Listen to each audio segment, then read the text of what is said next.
for a change. Hi guys, hi everyone. Thanks for joining us. I'm joined by Red today. Unfortunately, Collins isn't very well, so no doubt we shall see him next week at some point. But Red and I wanted to do a few things today. I'm going to talk some numbers for you and give you some guesstimates. I think that's probably the best way of putting it. So first of all, I wanted to kind of look at the sort of figures that we expect or are expecting from things like video conferencing. Now, we know the market in 2021 was worth $6.28 billion. By 2030, it's estimated to be worth just under $20 billion.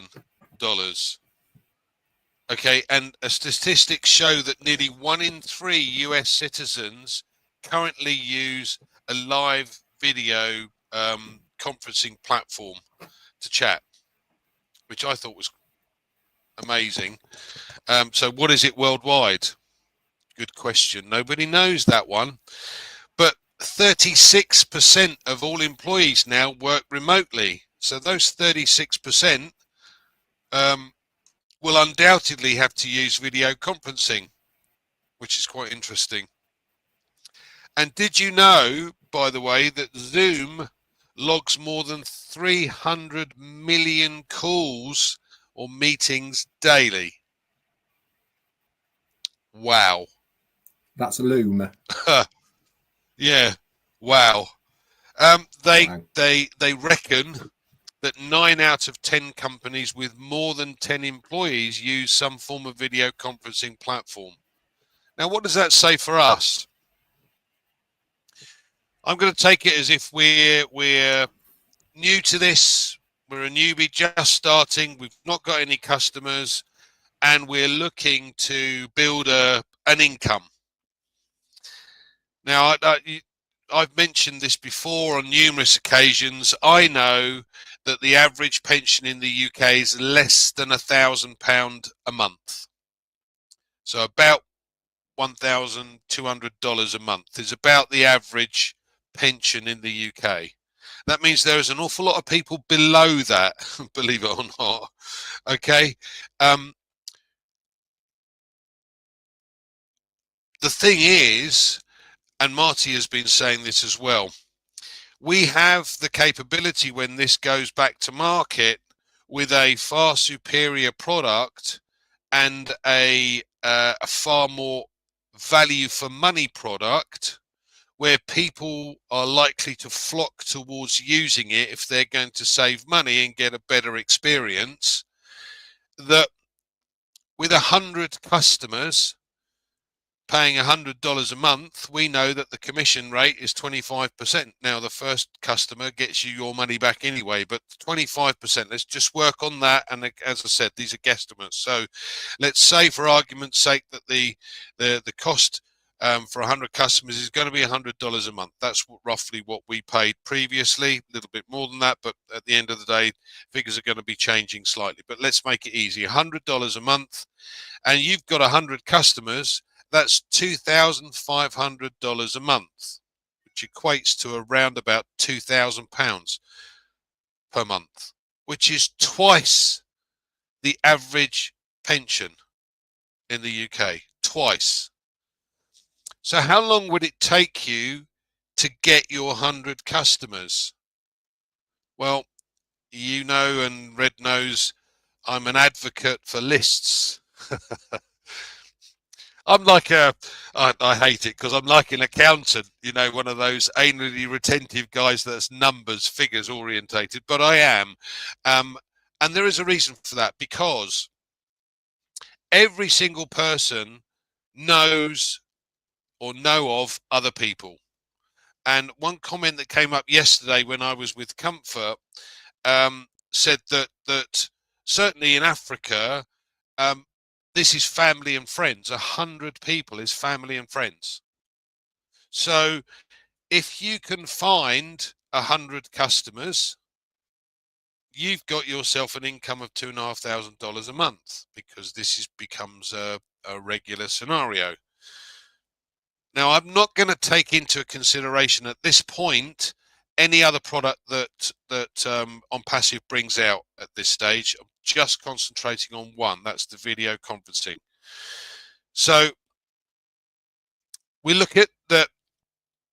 What do you need in order to take on 100 customers? Well, I work on the basis, again, I'm going to turn around and go, look, 1 in 5 people that you talk to are probably going to say yes, and the other 4 are just going to say no.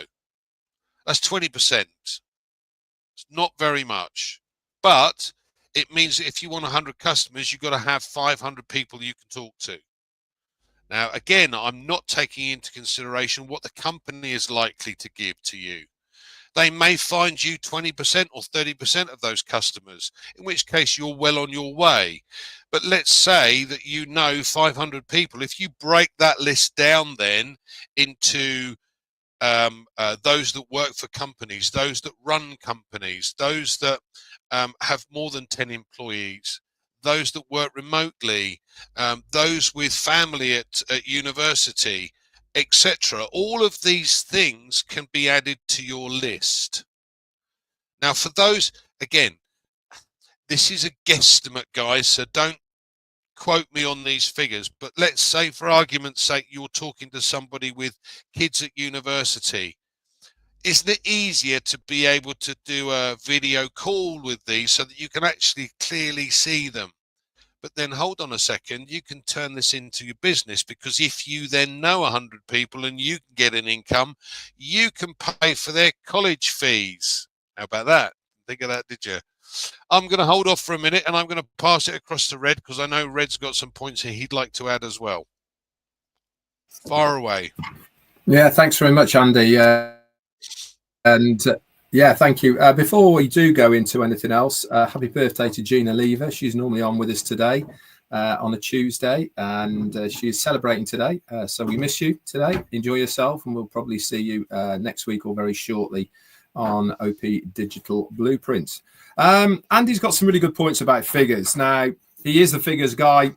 Me, not so much. I look at things slightly differently, and my approach to any business has always been to know my business inside out and approach it from that angle when I'm talking to people. For me, having a good knowledge base of a business really is, for me, the way that I can portray and put my point across to individuals. Having the lists, totally agree.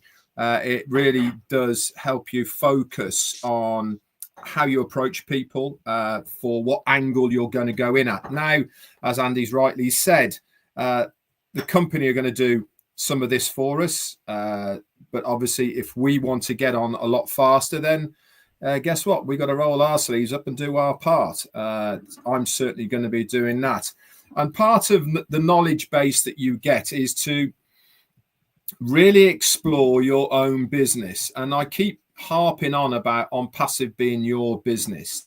It is. You know, this is the only level playing field business that I have seen in a very, very long time, where it doesn't matter when you come in, it doesn't matter how you've got in, as long as you are here, you have exactly the same opportunity as anybody else. There's no buying your way to the top or bringing a huge team with you that's going to impact stuff and all this sort of stuff. Everybody starts from the same place. We all have to come through a founder to get in, and they are the ones that are going to reap the rewards of their early bird belief in this business. And part of that means that the level playing field is up to us to leverage, to the best of our abilities. For me, that is knowledge. And this means looking at every nook and cranny. Now, the last couple of days, I've been going through the OES, and people have been sending me things that I might have missed. And sure enough, the lovely Pat parent sent me one and said, Red, I think the FAQs, which is the frequently asked questions, have changed. So I went nosing around, and when I first looked, I thought they haven't changed. There's only 5 or 6 there.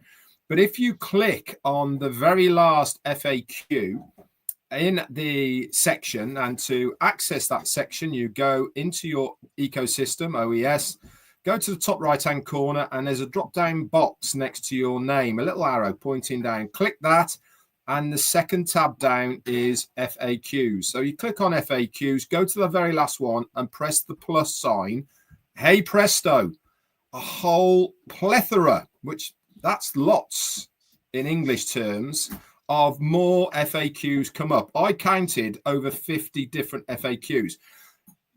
The really interesting part of these FAQs that are new to me, and I'm sure they're new to a lot of people, is that there is questions and answers there that aren't relating to what we see right now in the ecosystem. That's got my little ticker going some. I'll tell you why. Because why put FAQs down there for things that are going to be related to products if those aren't coming shortly, if those aren't going to be part of it? What's the point of putting an FAQ in the OES if it has zero relevance whatsoever with any other products that are there? For instance, what is a funnel? What is A to B marketing? What is A to B testing? VPNs, all sorts of language like this, which we haven't heard of through the OES. This is why I'm sending people to there to explore it, to learn more about your business. And this, for me, is the angle I always use when I'm talking to people. You're going to say, why is that? Because when I talk to people about ONPASSIVE or any other business I've had, I want to take it from an angle of, I know exactly what I am talking about. I want to come over professionally mannered. I want to be able to be that person that if anybody asks me anything, I can then come back with the correct answer. For instance, what Andy's doing right now, teaching us about the earning potential through the commercial basis on one product only, that is knowledge. That means that when somebody says, well, I'm looking at earning around about £2,000, £2,000 a month out of this, what do I have to do? Listening to what Andy said right now, you'll be able to go, you need to have around about 100 sales of commission-based sales of 25% on a $100 product to be able to cover that £2,000. It's $2,500. That will give you a monthly income of around about £2,000. Guess what that guy's going to think? He knows what he's talking about. This is a professional business. If he asks you about one of the products, can it do this? Has it got this capability? How many people can I bring in? How is this going to work? If you can come back with a professional answer straight away without going, well, I don't really know, but I'll get back to you, it certainly doesn't give the right impression that you are trying to give. This is where your knowledge of your business, for me, stands you head and shoulders apart from other people. This is where they want to have the product that you are talking about because you are making it sound to them that this is exactly what I need. I need this product because then I can leverage it the same as this guy is to give me an income by doing this, by doing what he's told me. I can do that as well. And if you can show this guy how easy it is to do, and also it's going to make him money, he's going to be in. This is where having this knowledge base, whether it's numbers, whether it's knowledge about your business, for me, is the number one thing for people to learn all about. Back to you, Andy. Thanks, Red. And yes, happy birthday, Gene. I do apologise. I meant to start on that, and I got so ready to go. So let's look at the business side of things. What is it that we need to do? I love the phrase proper prior planning prevents poor performance. So if you're going to set yourself a target, you've got to know how to get to that target. So as I said, if you want to break it down into customers and each customer is going to give you $25 a month, based on a monthly product, bearing in mind there are others to come that may not be monthly, they may be annual or one-off or whatever. But let's work on the monthly based. So if you are after your $2,500 a month, you know you need 100 customers. Okay, so if I then sit down and work that out, as I've said to you before, I work on the basis of every 1 in 5 people that I speak to. But you may know lots of people, and most of those people may want this product. It might work out as 1 in 2.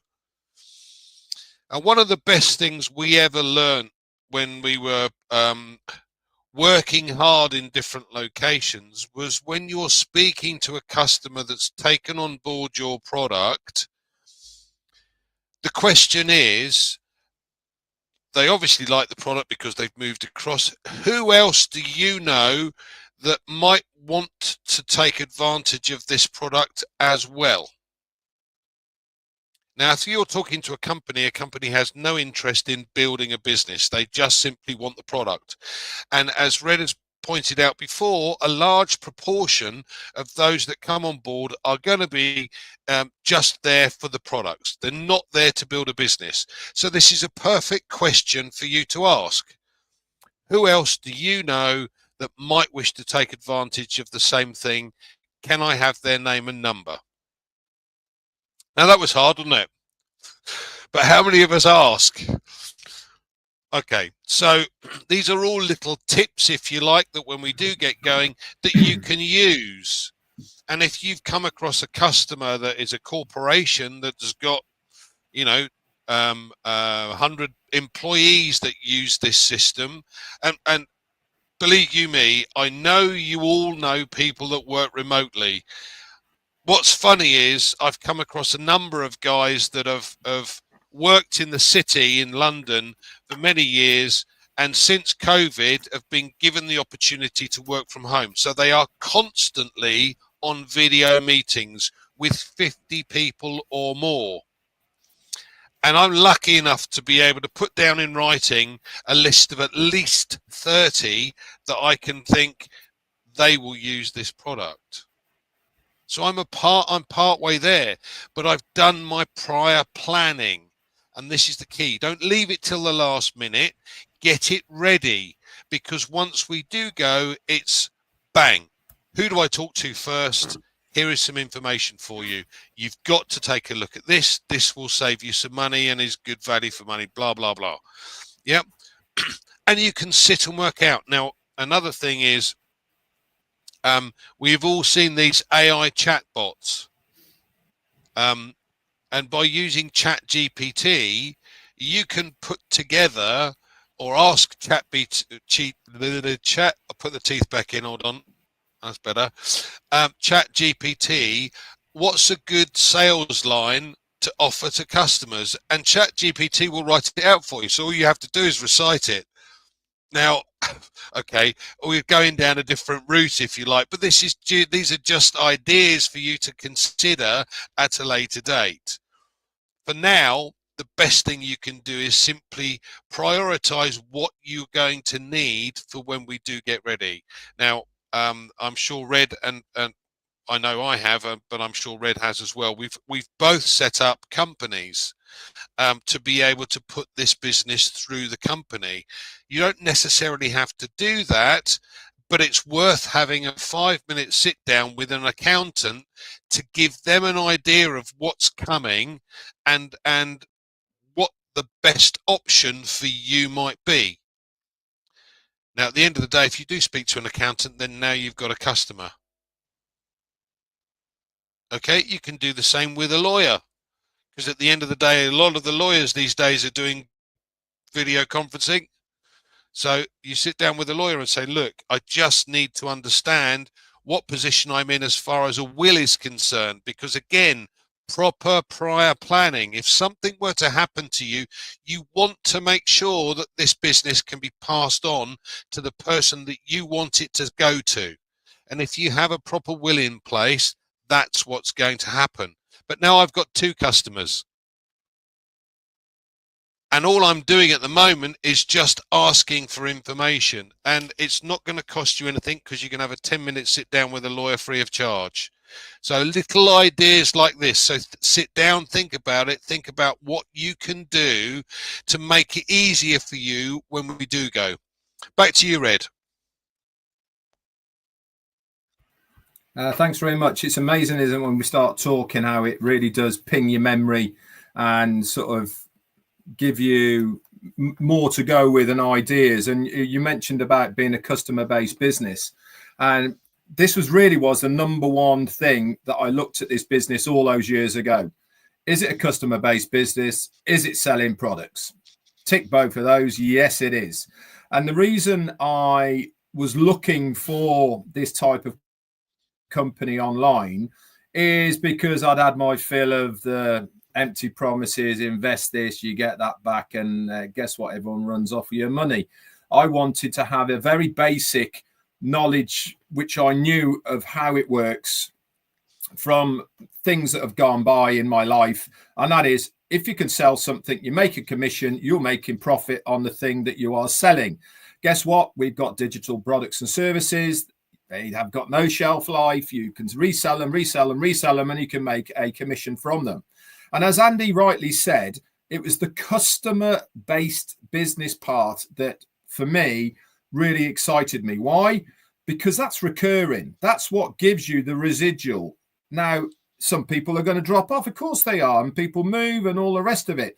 But think of it along these lines. How many of you out there right now, okay, pay for the minimum subscription package to Zoom, for instance? Is it half of you?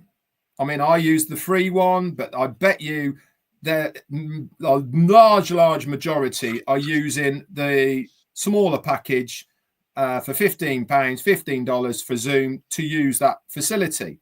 I bet people are paying for telephone calls through the internet. I bet people are paying, like I have done, for loads of other things, for marketing material, for all sorts of subscriptions that I'm online using on a monthly basis. And this is going to be no different. We are producing digital products and services that people will want to use. They've got zero interest whatsoever of making money about it. I mean, I bet you, how many of you shop with Amazon? How many? All of you? 80% of you? But how many of you have looked at being an affiliate with Amazon? Yeah, it's possible. You can be an affiliate and be a reseller for products and services within the Amazon family, using your own website and putting the products on there, and you make a commission. But how many of you have realized that, and how many of you have thought about, oh, I could be a reseller of Amazon? Not many, I bet. And this is exactly the same of what I'm trying to tell you about ONPASSIVE. Our products will be products that people will want to use, plain and simple. Why? They're better price tag on them. It's cheaper. It makes people's life easier. It's more cost effective for businesses, whichever angle, or because it is better for them in one way, shape or form, whether it's monetary, whether it's ease, whether it's organization, whatever you want to call it. And so people are going to use it because it makes their life easier. This is why when you're making your list and you're talking to people, you need to sort of get in your head, do I think this is a potential reseller affiliate, or is it a customer? Now, obviously, number one importance is to get them on board, to use the products, to use the services. My advice is get them on board as a customer, let them use the products and services, and then you can say, did you see that affiliate tab on your OES when you logged in? And they will say, yeah, I noticed that. What is it? Well, you can actually make some money yourself by reselling the products and services that you're already using. What do I have to do? Well, introduce other people to the ONPASSIVE products and services, and you can make a commission. Simple as that. That's all you have to do. Nothing else. No, you already own the product because you're using it. All you have to do is click that button, agree to the NDA and the terms and conditions, and you're off. You can make yourself some money as well on the side just by talking to a few people. That is, again, another angle that you can use as far as this business is concerned. It's endless, guys. It really is endless as far as where you take it. And it's up to you. Obviously, the company are going to do their part. They're going to do the follow-ups, and they're going to have the targeted traffic, and they're going to put people into organizations, etc. But we haven't got those details. But one thing we can take control of is what we do. For me, that's the important part. I am not relying on somebody else to build my business. If they help me, fantastic. I'm taking it in my control to do what I can with what I have. And that's what I intend to do. Back to you, Andy. Thank you, Red. There was something you mentioned earlier on about easier. And I want to relate that actually to the business side of things. And I'm going to do a little comparison here, because most businesses require premises. Most businesses require stock. Most businesses, let's take Peter Rogers, good friend of ours. He has a convenience store, so he has to continuously buy stock, get new stock in each and every week. And it's a corner shop, but he still has an outgoing cost, which is considerable each and every month. Now, Pete is lucky enough to have built his business so that he has employees that work for him and help him with the business. So that's employees, employers' contribution, employees' contribution, payroll. All of these things have got to be done with a business. None of that with what we have. None of that. Because it's all taken care for us. None of this is needed. I don't need premises. I don't need staff. I don't need to buy stock and put it on the shelf. I buy it once, but because it's digital, it's continuously going off the shelf. I don't have to repurchase it all the time.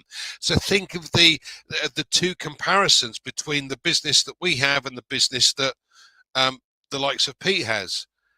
Ours is very little upfront startup, whereas Pete's is considerable with the property he's had to get and all the stock he's had to buy first.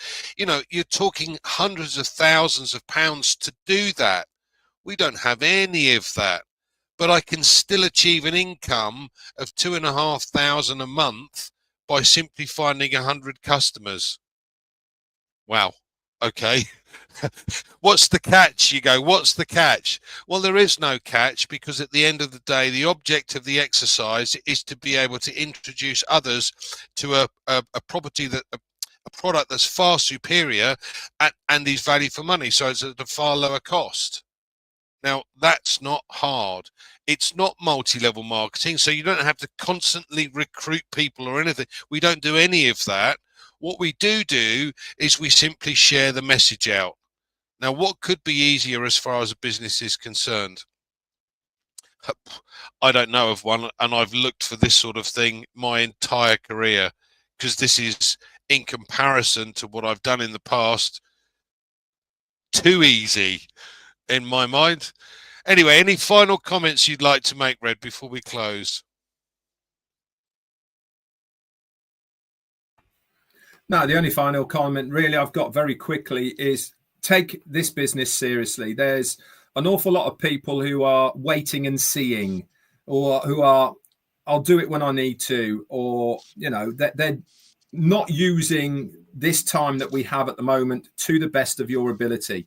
One thing it will do, it will help you stay positive. It will help you stay focused. And this really is where I want everyone to be. I don't want people having to catch up when we start again. I want people to be able to get their teeth into the business and start running with it. not having to do stuff that they could have done right now whilst we're in this waiting period. As always, guys, keep logging into your ecosystems on a daily basis. Pop by on a Tuesday to see me and Andy here and the various lives that go out on a daily basis. And you will certainly not be left behind. Utilize what we have. Back to you. Thanks, Red. Thanks.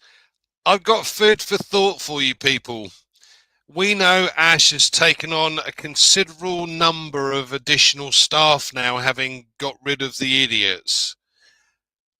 Tell me, why have they come to join such a company? They must know something that we don't, because they know of what's gone on. Now, I'll tell you what, that excites me more than anything else, and I can't wait for this to launch. So thanks for joining us. I'll see you next Tuesday, but obviously we've got Sunday and all the various others that Red has mentioned. So see you soon, guys. Thanks for joining us.